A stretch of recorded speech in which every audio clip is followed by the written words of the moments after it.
नमस्कार, स्वागत है आपका। मैं हूं हेमंत चढ़ाड़ बहुजन न्यूज एमपी में, जहां आपको मिलती है दमोह और मध्य प्रदेश की हर बड़ी खबर सबसे पहले, सबसे तेज। मध्य प्रदेश के मंदसौर जिले से सामने आया यह वीडियो इतना शर्मनाक और अश्लील है कि द बहुजन न्यूज इसे अपनी स्क्रीन पर दिखाने में असमर्थ है। वीडियो में मनोहर लाल धाकड़ नामक व्यक्ति, जो पूर्व में धाकड़ महासभा के राष्ट्रीय सचिव और एक भाजपा समर्थक के रूप में पहचाने जाते हैं, एक महिला के साथ दिल्ली मुंबई हाईवे पर खुलेआम आपत्तिजनक हरकतें करते नजर आते हैं। यह दृश्य 13 मई की रात हाईवे के सीसीटीवी कैमरे में कैद हुआ। इस घिनौनी हरकत के बाद पुलिस ने आईपीसी और बीएनएस की कई धाराओं में एफआईआर दर्ज की है। आरोपी अभी फरार हैं। द बहुजन न्यूज साफ करता है कि यह वीडियो सामाजिक मर्यादाओं और नैतिकता की सभी सीमाएं लांघता है, इसलिए हम इसे अपने दर्शकों को नहीं दिखा सकते। हम चाहते हैं कि प्रशासन इस मामले में त्वरित और कठोर कार्रवाई करे ताकि ऐसे कृत्यों को सार्वजनिक स्थलों पर दोहराया न जा सके।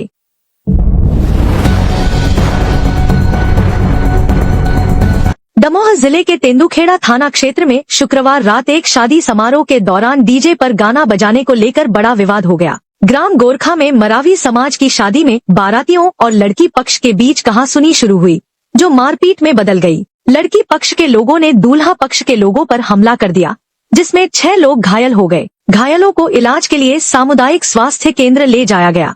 पुलिस ने अज्ञात लोगों के खिलाफ मामला दर्ज कर लिया है और जांच जारी है। बताया जा रहा है कि एक सप्ताह पहले भी इसी क्षेत्र में ऐसा ही विवाद हुआ था, जिसमें बिना दुल्हन के ही बारात वापस लौट गई थी। ग्रामीण क्षेत्रों में अक्सर शादी समारोहों के दौरान ऐसे विवाद देखने को मिलते हैं, जहां छोटी छोटी बातों पर हिंसा हो जाती है।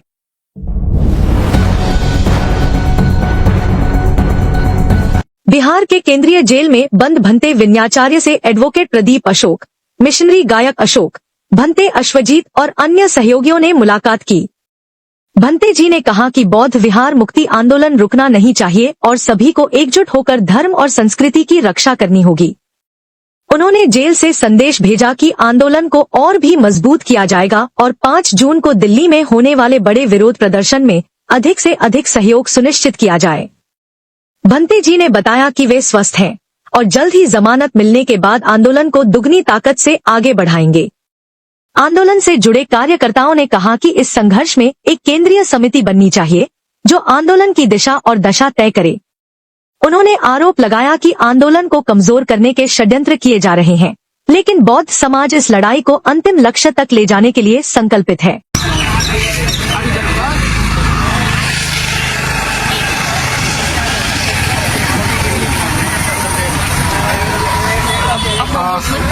भंते जी से आज आप लोगों ने मिला तो क्या अनुभव हुआ, आप बताएं कुछ।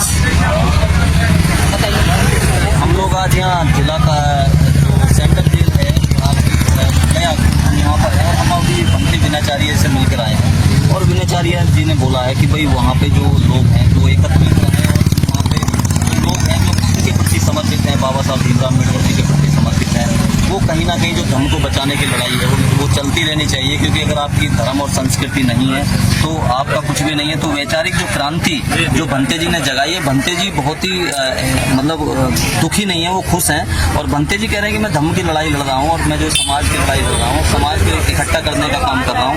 हम लोग वहाँ मिलकर के आए हैं और उन्होंने ये आदेश दिया है कि जैसा भी नेतृत्व होगा दिल्ली में, जो कमेटी बन रही है दिल्ली से, जो नेतृत्व होगा दिल्ली में कमेटी बन रही है, जो देश का नेतृत्व वहाँ से चलेगा, मैं सब लोगों के साथ हूँ और जैसा सब लोग कहेंगे, जो कमेटी कहेगी मैं हम उसका निर्वहन करेंगे। सब लोग मिलकर के आगे हम लोग काम करेंगे। भंते जी की दिनचर्या ठीक है, उन्होंने बताया कि मैं फिलहाल स्वस्थ हूँ, ठीक हूँ और बस उनका संदेश है कि भाई लोगों से कहो कि अपना जो बौद्ध विहार है वो मुक्त होना चाहिए किसी भी।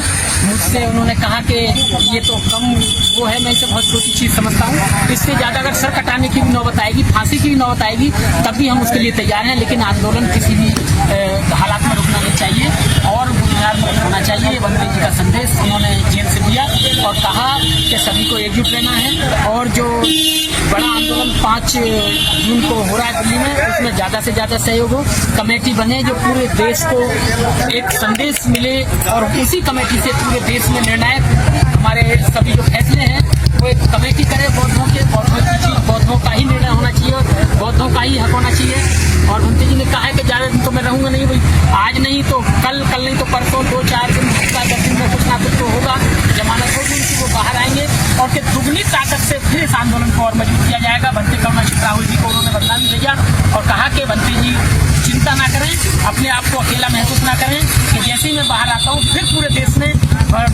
बिहार मुक्ति आंदोलन को फिर इसको तेज करेंगे। ये संदेश बनते जी ने भेजा जी से। सभी का साधुवाद, मंगल कामनाएं।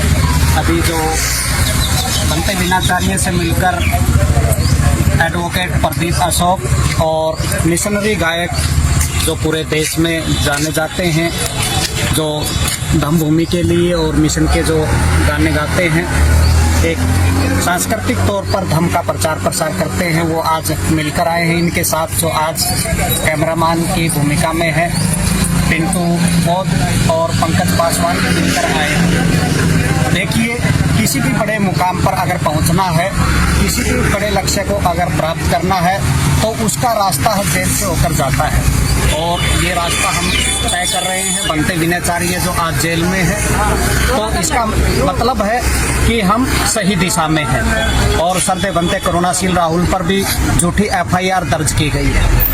ये हमें समझना होगा कि लगातार एक के बाद एक FIR दर्ज हो रही है, वो कौन कर रहा है, किसका ये षड्यंत्र है, किसकी साजिश है। क्योंकि जो धरना को संचालित कर रहे हैं उनकी तरफ से और पुलिस प्रशासन की तरफ से, दोनों की तरफ से लगातार मुकदमे दर्ज किए गए हैं और जिसकी वजह से आज बनते विनाचार्य जेल में है। तो ये पूरे देश के बौद्धों को, पूरी दुनिया के बौद्धों को ये समझना होगा। अभी तक जो आंदोलन के नाम पर जो नौटंकी चल रही थी, किसी भी प्रकार की सुविधा जो उपासक और उपासिकाएं हैं, जो बौद्ध भिक्षु यहाँ बैठे थे, उनको मुहैया नहीं करवाई गई। और एक कमेटी होनी चाहिए जो किसी भी आंदोलन के लिए जरूरी है, जिसके लिए सरदे बनते विनाचार्य, सरदे बनते करुणा सिंह राहुल ने लगातार प्रयास किया, इस आंदोलन को गति देने का काम किया, लेकिन उन्हीं को रास्ते से हटाने के लिए ये साजिश रची गई और इस आंदोलन को है कमजोर करने का, या कहें कि खत्म करने का काम किया गया है। कि किसी मोनेस्ट्री में, किसी मकान में या किसी के बेडरूम में है, ये आंदोलन नहीं चलते। ये देश के बौद्धों का और दुनिया के बौद्धों के श्रद्धा और आस्था का केंद्र है। ये जो हम किसान आंदोलन जो हमने पीछे देखा, कितना बड़ा आंदोलन था और कितनी बड़ी कमेटियां थी उसके अंदर, ये उससे भी बड़ा आंदोलन है। और इस आंदोलन में कोई कमेटी नहीं है, कोई योजना नहीं है, कोई प्लानिंग नहीं है। केवल एक व्यक्ति पूरे देश को भ्रमित करके इस आंदोलन को कमजोर करने का लगातार काम किया और उसी का नतीजा है कि 10 तारीख को ही ये आंदोलन है उसने स्थगित कर दिया गया। इस आंदोलन को बेच दिया गया। पूरा पंडाल जिससे एक आस्था पूरे देश और दुनिया के बौद्धों को बंधी हुई थी कि ये महाबोधि महाविहार मुक्त होगा, उसको उखाड़ लिया गया और पूरे आंदोलन को खत्म कर दिया गया। एक आदमी की बात आपने किया, डायरेक्ट बता सकते हैं क्या बनते? हाँ, वो लामा एंड कंपनी है, इसको बताने में कोई गुरेज नहीं है। तो इसलिए अब इस आंदोलन को पूरे देश में एक केंद्रीय कमेटी बनेगी जो 5 तारीख को प्रोटेस्ट के बाद 6 और 7 को होगा। फिर ये कमेटी है, ये दिशा और दशा तय करेगी कि ये आंदोलन कैसे हो, इसका स्वरूप कैसा हो। इसमें हम तन मन धन से सरदे भिक्षु डॉक्टर करुणा सिंह राहुल के सानिध्य में बनते विनाचार्य के साथ मिलकर धम्म भूमि की टीम जो लगातार अब तक इस आंदोलन को गति देने का काम कर रही थी, मजबूत करने का काम कर रही थी, आगे भी जब तक PT एक्ट खत्म नहीं होता, हमारी जो भागीदारी है सरदे भिक्षु डॉक्टर करुणा सिंह राहुल के सानिध्य में लगातार बनी रहेगी और ये महाबोधि महाविहार मुक्त होकर रहेगा। ये हमारा संकल्प है, ये धम्म भूमि का संकल्प है, ये बनते करुणा सिंह राहुल का संकल्प है। शुक्रिया।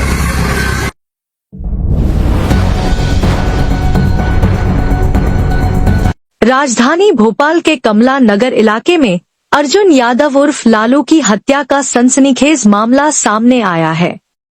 आरोपियों ने उसकी लाश को बॉक्स में भरकर डैम में फेंक दिया, जिसे 4 दिन बाद सीहोर जिले के बिल्किसगंज इलाके में बरामद किया गया।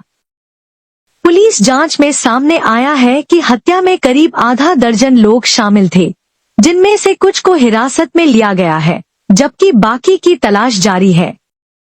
CCTV फुटेज में कुछ लोग मृतक को ले जाते दिखे थे, जिससे पुलिस को अहम सुराग मिले।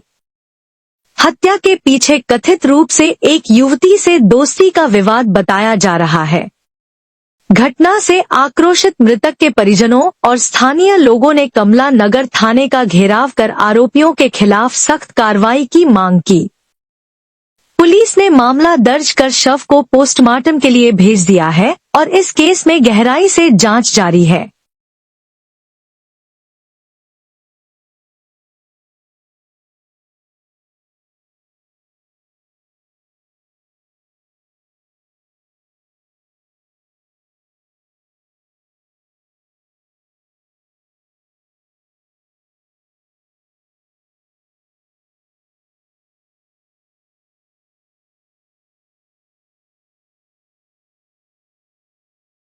Subscribe the Bahujan News and like this video.